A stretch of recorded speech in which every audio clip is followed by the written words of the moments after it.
Hi, so today I wanted to show you guys something awesome that I got for Christmas. I was really excited about it and I was given it under the strict instructions that I would make a video about it. So I decided that I would. For Christmas, I got the Björk Archives. This is a special collection of booklets that was released alongside the MoMA Björk collaboration that happened earlier in 2015. As some of you may know, I do have quite a lot of Björk albums. I was really excited when they were all re-released on coloured vinyl last year, and I had to go out and get the whole lot. So if you haven't seen my video of my entire Björk record collection, then you should definitely check that out. I do go through each individual album, influences, potential meanings, and kind of try and explore a bit the evolution of her style. It's a bit of a long one though, it's about half an hour, but I promise you I put a lot of work into it, so it's well worth it, I think. I am eventually planning on reviewing each of her albums as well and doing an in-depth album review, but for now, obviously that's taking a bit of time with a lot of other videos that I want to make as well, so I just thought I would share this as soon as possible. So this is very cool. As I said, it was released as part of the Björk retrospective, and it is a really fantastic, fascinating thing, and I haven't actually read it yet, but I'm just excited about it, and I really wanted to show you guys what is inside this. So I have gone ahead and filmed myself unboxing it, just so that you guys have a bit better visual reference of what I'm talking about as I go through what's in the box. I think it's quite cool to first of all realize what the cover image is. So first of all, there's that like Björk signature, which is obviously become one of her biggest trademarks. And then it's also the music for Black Lake from Volnicura, which is a fantastic song, and I believe did actually form part of the centerpiece of the exhibition at the MoMA. I lived in New York until the year before it happened, and then one of my favorite museums and one of my favorite artists collaborate, and I'm not there. Sucks. But this is almost like being there, so So inside there is a collection of books. You might be asking yourself why this book looks like this.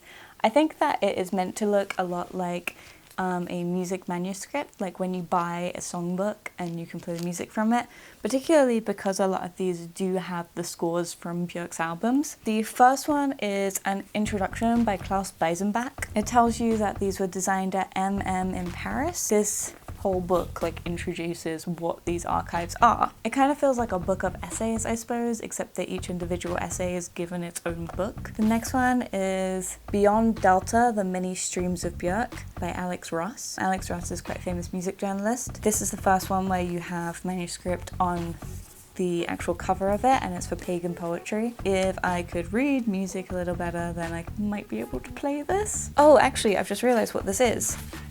Okay, so I didn't realize this when I was unboxing it, but this whole cover is the score for pagan poetry. I cannot believe, that's amazing. That's fantastic. So it's pagan poetry, words and music by Björk for harpsichord. So if you play the harp and you happen to have this, then you can play pagan poetry. That's amazing. And so I'm really excited to read that. I haven't actually read much of Alex Ross's work. I know that he's written quite a famous book on music, but I'm really excited to read what he has to say. The next one is a blue book, and this is called Björk Creating: Myths of Creativity and Creation. That sounds so right up my alley.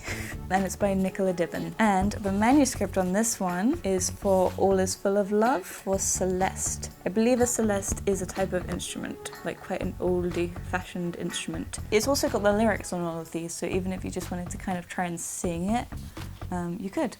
Again, this essay looks absolutely beautiful. It is... I've just read a title here that says Feminizing Techno.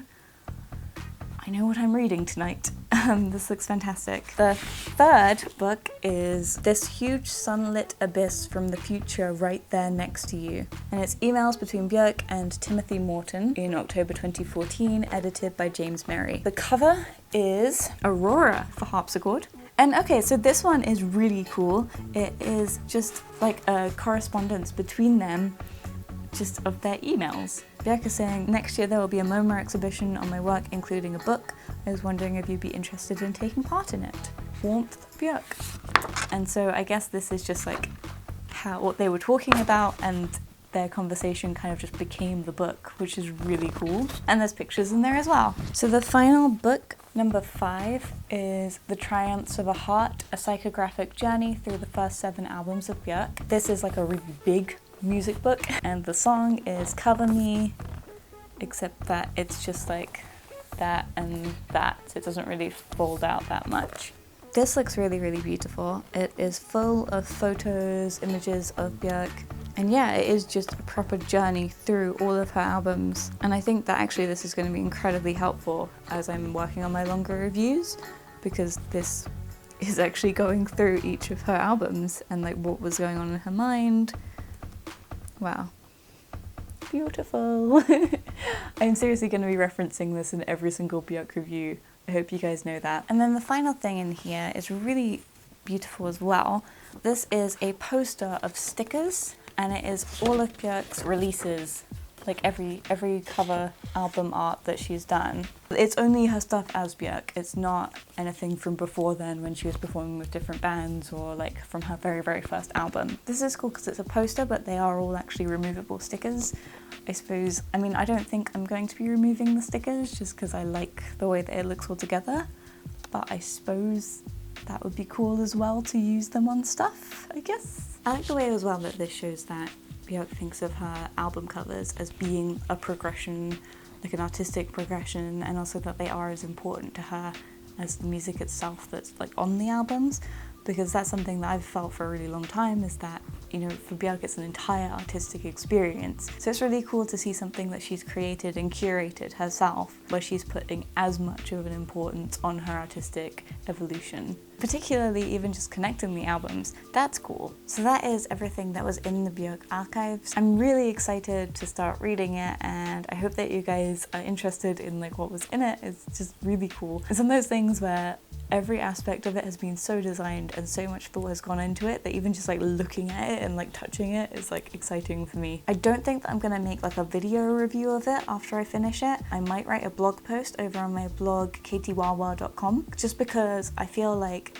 for me, I like to review things in the medium that they were made, if that makes sense. So like just to be able to reference longer passages in those books and stuff, I would probably review it as a blog, but I will probably be referencing it in many of my video reviews anyway, so if you'd like to know some more about like what I specifically think of some of these opinions, I will be probably blogging about it. But apart from that, thank you so much for watching this video, and I hope you enjoyed it. Do let me know down in the comments if you have also got this and what you thought of the essays, or if you have any thoughts about the MoMA exhibition, or just in general about Björk, because let's all chat about her, she's fantastic. And if you're not already subscribed to me and you think I seem quite interesting, then be sure to click subscribe. It's completely free and it's easy and it's fun, and I do lots of videos like this and you might like them. If you haven't already, I would advise that you check out my Björk record collection video. I'll put a link in the end card and also in the description for the video. And apart from that, thank you so much for watching, and I'll see you in my next video.